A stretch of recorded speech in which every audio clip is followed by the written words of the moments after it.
Mga kapuso, maging mapili kung saan ipaparada ang inyong sasakyan. Sa Pasay City, nahuli ka pagtangay sa sasakyan ng isang radio reporter. Narito ang unang balita ni Athena Imperial.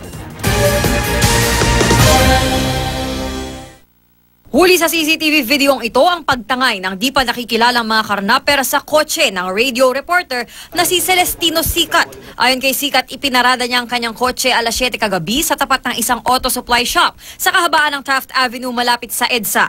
Iniwan daw niya ito ng halos isang oras sa nasabing lugar para hintayin at sunduin ang pamilya sa MRT Taft Station. Nagulat ako, siyempre, pagtingin ko wala na yung sasakyan ko doon.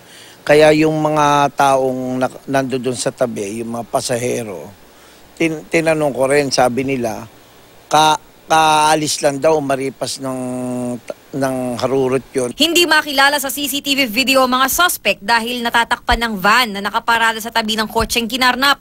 Babae, parang tomboy daw, tapos isang lalaki, yung nagmamaneho ng sasakyan, inatras, tapos yung maripas, yung halos natrasan na yung mga naka-standby tsaka yung nag-aabang ng mga jeep doon. Sa isa pang CCTV video ng barangay, makikitang patungong Libertad Pasay ang mga suspect. Nakaalarma na sa Pasay at sa Southern Police District ang mga detalye ng tinangay na kotse. Panawagan ng biktima at otoridad, sakaling makita ang kotse, ipagbigay alam agad sa Pasay PNP ang lokasyon nito. Para sa unang balita, Athena Imperial reporting.